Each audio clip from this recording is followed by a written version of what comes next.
Hello, happy new year 2025. आणि यावर्षी आपण एक प्रोजेक्ट घेतलाय, दॅट इज बुक. एक बुक लिहायची आहे फायनान्शियल प्रोडक्ट्स वरती. आणि या बेसिक चुका काय व्हायला किंवा मी काय केलेत, माझ्याबरोबर काही लोक आहेत त्यांनी काय केलेत, माझे स्टुडंट्स आहेत त्यांनी काय केलेत, आणि असं सगळ्या चुकांमधून लोक भविष्यात चुका करू नयेत याच्यासाठी आपण एक बुक लिहायला लागलो. होपफुली हे तुमच्यासाठी काहीतरी कामाचं असेल. पण हे बुक मी स्वतःला असतं तर बरं झालं असतं 10 वर्ष मागे, 15 वर्ष मागे, आणि मी खूप चांगले फायनान्शियल डिसिजन्स घेतले असते.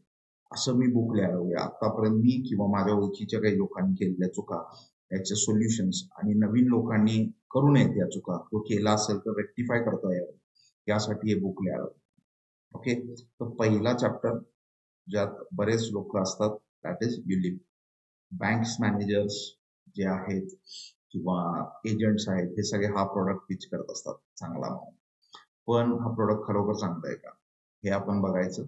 हे जे समोर तुमच्या समोर हे दिसायला आलंय, हे माझं स्वतःच मी इन्व्हेस्ट केले होते, त्याचे डिटेल्स आहेत आणि त्याचे चार्जेस कसे असतात हे तुम्हाला समजावे यासाठी एक पेज घेतलंय त्यातलं. आणि यात खूप डिटेलमध्ये सगळं दिलेलं आहे, जे कोणी तुम्हाला एजंट सांगणार नाही त्याच्याबद्दल. एंडला काही महत्वाचे क्वेश्चन्स, आणि तुम्ही सुद्धा यात ऍड करू शकता, तुम्ही सुद्धा तुमचं सजेशन देऊ शकता. You most welcome. जर काही मिस झालं असेल तर सांगा. अजून मी हे चॅप्टर बाय चॅप्टर देत राहीन तुम्हाला. I am looking forward for your feedback. तुमचे feedback are most welcome. Okay, let's start with this section using maths. ओके, आता मी हे काय सांगणार तुम्हाला, हे तुम्ही स्वतः एक्सेल वरती चेक करा. Okay, you do it on Excel. मी म्हणतोय म्हणून कसा विश्वास ठेवू नका, मी सगळ्यांना सांगत असतो. स्वतः एक्सेल घ्या, स्वतः सगळे फंड शीट्स डाउनलोड करा, ही इन्फॉर्मेशन क्रॉस व्हेरीफाय करा, स्वतः बसून एक्सेल वरती हे सगळे कॅल्क्युलेशन्स करा. ओके, आणि मॅथ्स बेसिक मॅथ्स आहे, काही अवघड नाहीये. फक्त डीप मध्ये जावा याच्या.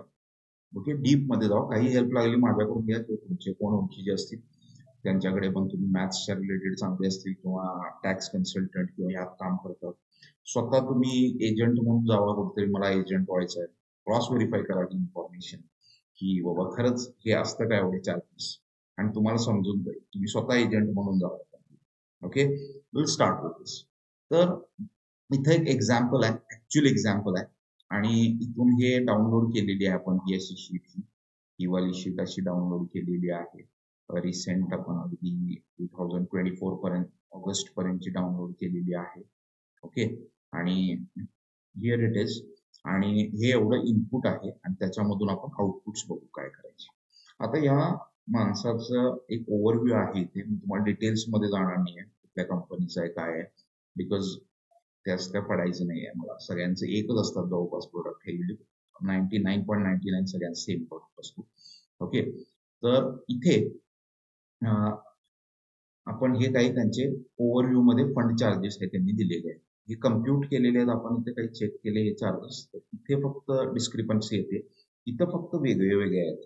ओके, तुम्ही जर युलिप मध्ये इन्व्हेस्ट केला असेल तर डिटेल्ड मध्ये इथे बघा काय, डोंट मिस दिस चॅप्टर, जर तुम्हाला आवड असेल तर. ओके, आता मी स्वतः इन्व्हेस्ट केलं होतं, माझं स्वतःचं नुकसान झालंय मोठं, त्यामुळं मी याच्यात सगळ्या डीप मध्ये गेलो. ओके, आणि तुम्ही पण ते बघा. हे आत्ताचं ते युलिपचं चालू असलेलं जेव्हा होतं तेव्हाचं details, highest price, monthly premium काय होता, टोटल प्रीमियम किती भरला होता, इन्व्हेस्टेड प्रीमियम किती होता त्यातला. हे फेब्रुवारी 8, 2008 ला चालू केलं होतं, हे सप्टेंबर 2024. अमाऊंट 1 करोड झाली आहे. ओके, 1 करोड अमाऊंट झालेली आहे, आणि तो व्यक्ती खुश होता 1 करोड झाले म्हणून. पण इज इट्स इनफ, व्यवस्थित दिलेला आहे का हे रिटर्न्स? म्हणजे ऍक्च्युली जर सेपरेट इन्व्हेस्टमेंट असतील, जर टर्म इन्शुरन्स वेगळा असतं, आणि जर म्युच्युअल फंड्स मध्ये जरी त्या माणसाची इन्व्हेस्टमेंट असते, तर हे 1.5 करोड सेपरेट मिळाले असते का, आणि हा 1 करोडचा सेपरेट इन्शुरन्स असता का, हे जाणून घेणं फार महत्वाचं आहे. आणि जर इन्शुरन्सचा जो प्रीमियम आहे टर्म इन्शुरन्सचा 10,000च्या हिशोबाने 17 वर्षात 1,70,000 गेला असता. ओके, तर विचार करण्यासारख्या गोष्टी आहेत या. ओके, आता याच्यात आपण डिटेलमध्ये जाऊ काय आहे. हे आपण सगळे डिटेल्स डाउनलोड केलेले आहेत. आता याच्यामध्ये इथून एक गोष्ट आहे की ही आहे fund value, cumulative fund value. Okay, so this is cumulative fund value. इथं फंडची व्हॅल्यू काय होत गेलेली आहे. ओके, तर त्या माणसाने इन्व्हेस्ट केलेले आहेत पैसे आणि आपण कन्सिडर करत गेलो की त्या व्यक्तीचे फंड व्हॅल्यूज काय होत गेलेले आहेत. कशावरती? तर याच्यामध्ये त्यावेळेचं युनिटची प्राइस काय आहे, एका युनिट NAV ची प्राइस काय आहे, इंटू त्यावेळेला त्या माणसानं घेतलेला त्याच्याकडचे युनिट्स किती आहेत. एक युनिटची प्राइस काय आणि युनिटची व्हॅल्यू, यातून आली त्याची फंड व्हॅल्यू.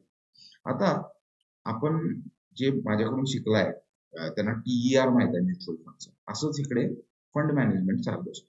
1.35 आसपास असू शकते. ओके, 1.35 इकडे आपण कन्सिडर केला. मग महिन्यावरला प्रत्येक महिन्याला हिशोब आहे, डेली बेसिसवरती हे चार्जेस असतात, पण आपण इथं महिन्याच्या 12 कन्सिडर केले, वर्षाला डिवाइड करून. तर हे काय चार्जेस असतील, तर इथं हे चार्जेस असतील त्याच्यामध्ये, आणि त्या चार्जेसना आपण असं क्युम्युलेट करत गेलेलो आहे. सुरुवातीला लहान आहे, पण नंतर ते keep on rising. Okay, so substantial होतात चार्जेस. 1.35 कमी वाटतं, पण ते नंतर खूप होतात. आपण बघू याच्याबरोबर हे चार्जेस कट कसे होतात. तर हे युनिट्स कट केले जातात आपल्या अकाउंट मधून, वेगळे सेपरेट घेतले जातात. आपल्याकडे जर युनिट असतील तर त्यातून डायरेक्टली हे युनिट कॅन्सल केलं जातं. ओके, आणि हे चार्जेस त्यातून वळता करतात. क्युम्युलेटिव्ह किती युनिट कट झाले ते पण आपण कन्सिडर केलं. आता आणखी एक चार्ज असतो, तो म्हणजे ॲलोकेशन करताना सुरुवातीला एकदम आपण जेव्हा पैसे देतो तेव्हा कट केला जातो. हा कुठला असतो, तर ह्या व्यक्तीचा हा प्रीमियम होता 15,788. Okay, so this was his monthly premium. आणि ह्या कंपनीनं इन्व्हेस्ट किती केले पैसे, 11,625. कमिशन एजंटला मध्ये द्यायचं आहे, हे चार्जेस असतात, अपफ्रंट चार्जेस असतात हे. तर याच्यामध्ये हे जवळ 4,092 हे रुपये त्यांना कट केलेले पाहिजे. हे इन्व्हेस्ट करतानाच कट करून दिलेले आहेत त्यांना, आणि डायरेक्ट युनिट कट झालेले आहेत त्याच्यामध्ये. ओके, तर हे इथं त्यातून युनिट्स किती कट गेले असते, तर हे युनिट्स कट झाले, हे आपण इथं डिटेल्स येते. हे वेगवेगळे चार्जेस असतील, तर हे बघ. आणि हे सोडून पण इथं काही मंथली चार्जेस आहेत. ओके, सो दीज आर दोन मंथली चार्जेस. हे इथे वेगवेगळे इथं दिलेले आहेत, बाबा जे चार्जेस लेवी केले जायला. ओके, तर ह्याचा लॉजिक आपण असं यूज केलं. आता हे जेव्हा आपण यूज करतो तेव्हा आपण या ट्रेनिंग मध्ये deep by deep, detail by detail बघायचं आहे. तर फंड मॅनेजमेंट चार्जेस टोटल किती कट झाले, फंड मॅनेजमेंट चार्जेस सोडून बाकीचे किती चार्जेस कट झाले टोटल. ओके, तर हे चार्जेस कट झाले इतके. हे कुठून आलं आपला, हा G.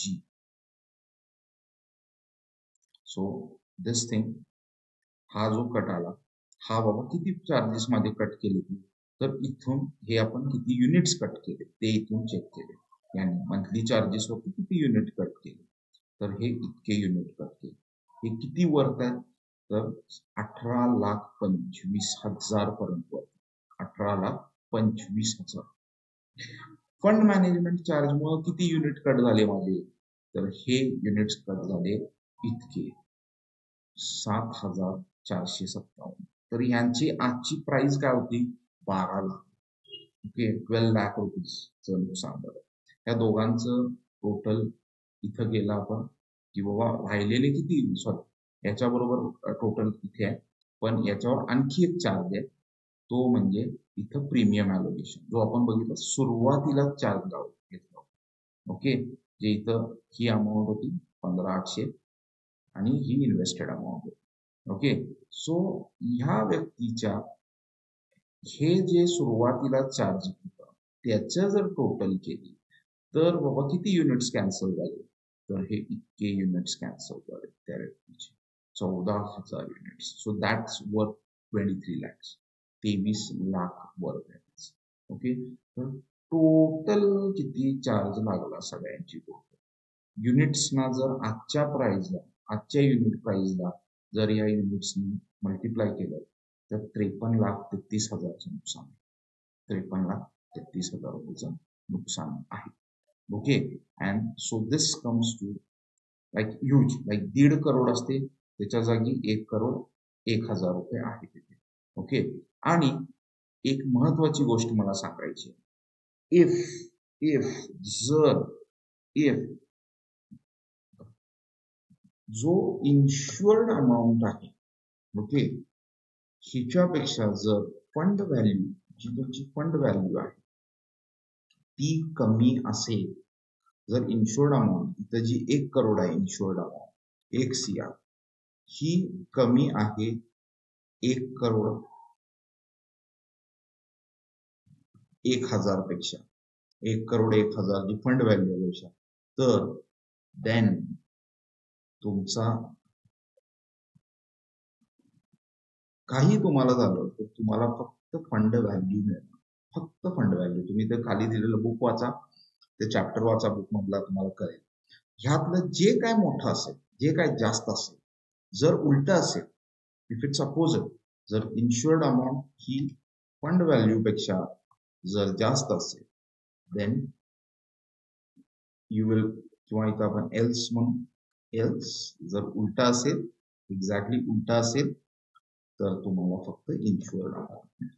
ओके, तुम्हाला इन्शुअर्ड अमाऊंटच मिळेल, यातलं एकच मिळणार, किंवा एक गॅरंटी असते 105% जितका तुम्ही प्रीमियम भरला तेवढे पैसे मिळणार. ओके, या 3 मधलं एकच मिळणार. ओके, जे काय जास्त आहे, जे काय जास्त आहे तेवढंच मिळणार. Okay, what ever is hi. So इथे एक प्रश्न पडायला लागलाय की मी सेपरेट टर्म इन्शुरन्स घेतला तर बरं आहे का?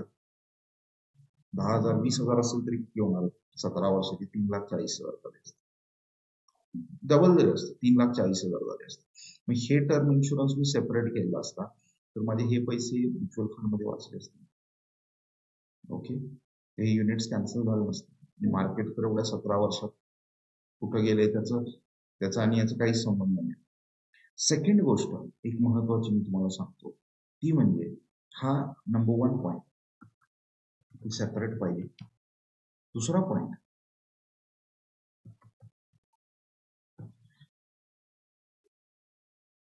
हा आहे की जे वेबसाईटवरती डिटेल्स दिलेले आहेत त्या कंपनीच्या, की बाबा फंडनं एवढा रिटर्न दिला, पण जर माझ्याकडे 100 रुपये असतील आणि तुम्ही त्यातले ऑलरेडी 35 मायनस करावं लागला आणि 65 मला रुपये मिळाले, 65 रुपये मध्ये इन्व्हेस्ट करावं लागला, तर मला 35 रुपीज कमवायला पाहिजेत एक्स्ट्रा.